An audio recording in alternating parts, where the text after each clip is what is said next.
Bom, mas continuando com essa questão de configurações, né? Eu acho importante a gente estar entendendo agora a questão do dessa sigla aqui que tem nesse cantinho aqui, que é a EPSG, perdão. Essa EPSG aqui. Bom, na verdade, aqui nessa parte de baixo, né, da interface do QGIS, a gente não só tem essa sigla aqui no cantinho, mas também algumas outras coisinhas aqui interessantes. Né? Essa rotação, o QGIS naturalmente, a interface dele, onde você está vendo aqui, coloquei aqui um shapefile de pontos que eu tenho, tá? Naturalmente o QGIS ele é apontado para o norte, né? A tela do QGIS ela é apontada para o norte, ok?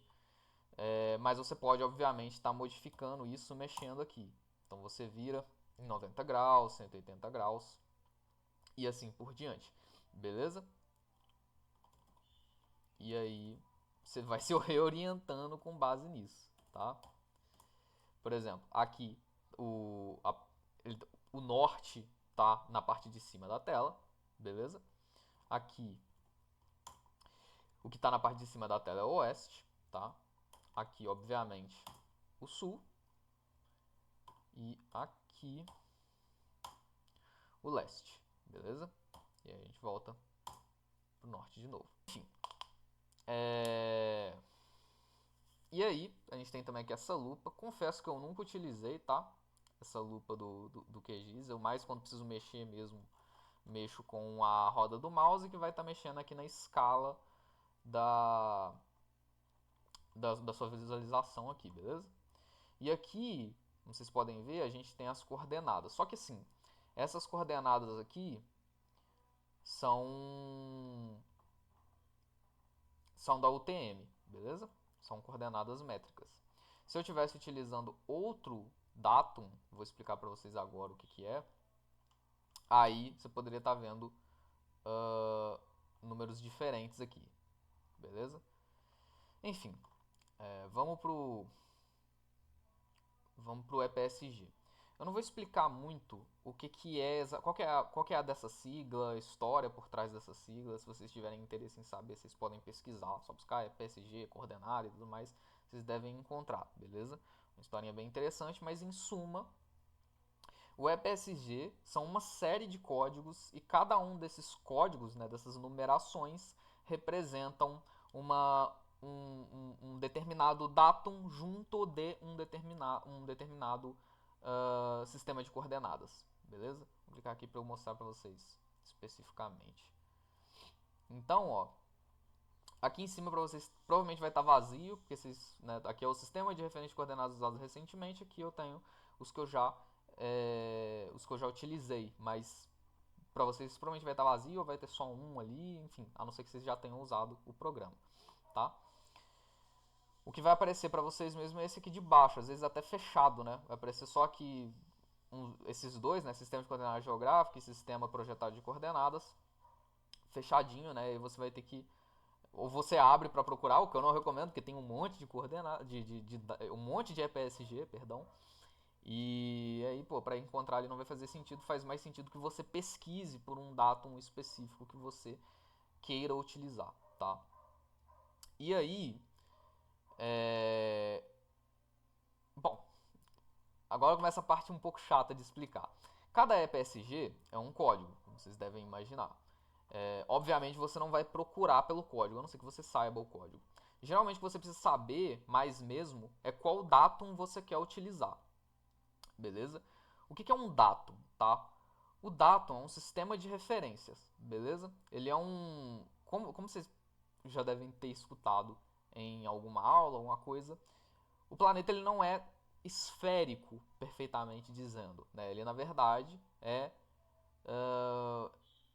ele possui diversas deformidades e, portanto, você precisa de pontos de referência específicos de dadas localizações do planeta para estar, então, localizando, através de uma série de cálculos de coordenadas, a partir desse ponto de referência, para você estar localizando exatamente determinado ponto na superfície terrestre.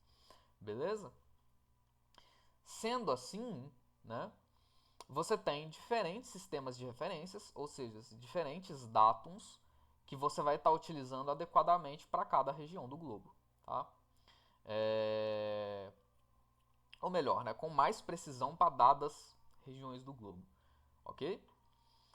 E para esses datums, você tem também o sistema de coordenadas, que é a forma como você vai estar traduzindo essa localização, né, esses cálculos matemáticos ali dentro desse mesmo datum, dentro desse sistema de referências, para estar encontrando esse ponto no espaço. Um pouco confuso, mas vamos lá. O mais importante primeiro é o datum, porque você precisa setar qual que é o sistema de referência que você está utilizando, beleza? Aqui no Brasil a gente tem o CIRGAS 2000, que é por convenção que a gente acaba utilizando. Ele é o SGB, o Sistema Geodésico Brasileiro, ou seja, aquele escolhido por convenção para ser o que a gente o que deveria, vamos dizer assim, ser utilizado dentro do país de modo geral. Isso, claro, para facilitar os usos e você ter uma unificação do uso de um datum específico que é preciso para a nossa região. Beleza? Então, beleza. Então, CIRGAS 2000. Você pode vir aqui e pesquisar CIRGAS 2000, tá? Legal. Coloca aqui só CIRGAS, já deve aparecer aqui. Ah, não, coloca 2000. Um monte.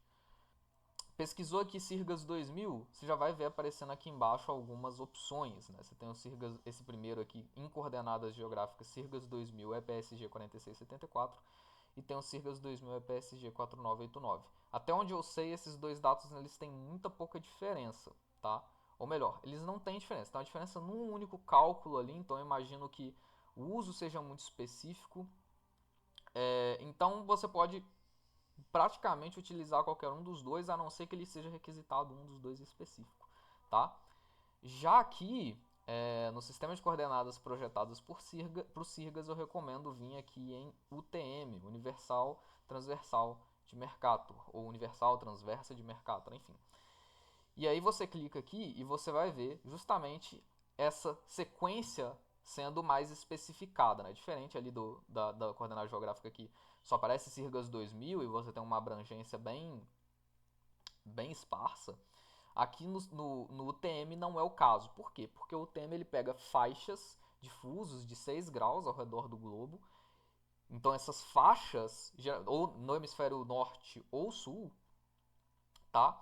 Essas faixas vocês vão ver através dessa numeração aqui, entendeu? Tipo 18N é uma faixa, entendeu? Ó, tá mostrando aqui qual faixa que o CIRGAS está operando da UTM 18 Norte, entendeu? Obviamente não é total até lá no polo, né? Não porque a faixa no UTM não chega até lá, mas porque o CIRGAS, que é esse datum, não chega até lá, entendeu? O sistema de referências que é o CIRGAS, o escopo dele não é esse, entendeu? Para as zonas ao sul, né, no hemisfério sul, você vai ver zonas muito maiores, como é o caso aqui da 23, que é onde a gente se encontra aqui, né? Eu coloquei a minha tela, né, a minha interface do QGIS no sudeste aqui de Minas. Então vocês estão vendo aqui essa cruzinha roxa onde a minha tela tá, beleza? Isso aconteceu porque eu já alimentei o QGIS com um vetor, tá? E como ele tá aqui na região, ele me puxou para cá. Mas provavelmente ao entrarem no programa, vocês vão estar com essa cruzinha por aqui, entendeu? E aí não vai ser de tanto uso para vocês essa questão de saber onde a cruzinha tá, mas já por aqui vocês podem ver qual que é o escopo do da do datum, beleza? E aqui no caso tem essa diferença entre um datum com um sistema de coordenadas projetados e um datum com um sistema de coordenadas geográficas. A diferença entre as duas é o uso mesmo. A geográfica, muito provavelmente você vai estar querendo utilizar para áreas maiores. Então você está fazendo ali uma planta não, né? Você está fazendo um mapa que envolva todo o Brasil ou todo um estado, aí faz sentido você estar utilizando coordenadas geográficas. Agora, se for algo bem mais local, como é o caso de um lote ou de uma propriedade, entendeu? De um loteamento qualquer, aí faz mais sentido você estar utilizando a UTM, porque essas coordenadas delas da UTM funcionam com base numa unidade de medida em metros, beleza? Então ela é mais interessante para fazer cálculos, ter noções ali. Para esse tipo de uso, ela acaba sendo mais prestigiada, beleza? E aí, para escolher, né, o datum, como eu falei, via de regra, se for você que está produzindo esse material, ou. Se for você que está produzindo, o ideal é sempre utilizar, hoje em dia, o Sirgas 2000, beleza? Mas se você vai depois transportar isso para UTM ou geográfica, aí depende do trabalho que você está fazendo, beleza? Ah, mas assim, eu não estou mostrando isso só para mostrar o Sirgas 2000, beleza? É importante que você entenda que não raramente você vai estar recebendo arquivos de outras pessoas ou importando arquivos da internet. É importante que você saiba qual o datum e qual o sistema de coordenadas em que qual é o EPSG, para resumir, né, que esse arquivo foi gerado, beleza? Para que você projete esse arquivo no mesmo datum de origem. Depois você pode converter para o sistema que você precisar. Mas é importante que para utilizar inicialmente você saiba de qual foi o EPSG utilizado para gerar aquele arquivo, beleza? Esse é o ponto mais importante, tá? Então, sumarizando o que eu quero explicar para vocês é o seguinte: o EPSG é um conjunto de duas coisas, datum e sistema de coordenadas. Essas duas coisas são muito importantes que você saiba tanto para gerar os seus arquivos, no caso, para gerar os seus arquivos é interessante que você sempre utilize o Sirgas 2000 e esse em geográfica ou em UTM, fica a seu critério, vai depender do seu trabalho, tá? E no caso da UTM, você tem que sempre se lembrar também de em que área você está trabalhando, para que você escolha corretamente a zona, beleza? Mas também é importante que você saiba como funciona essa questão do EPSG, para que você também, ao receber arquivos, seja de alguém ou puxar da internet, que você busque saber em qual sistema de coordenadas, qual sistema de referência de coordenadas esse arquivo foi gerado, beleza? Porque se você confundir essas coisas, se você fizer em um sistema de coordenadas diferente e depois não passar para quem você está enviando esse arquivo, ou se você pegar um arquivo da internet e não ver ali da onde em que EPSG isso foi gerado e gerar em um outro EPSG, isso pode gerar distorções, mesmo que mínimas, no seu trabalho, beleza? Não é o ideal, ok?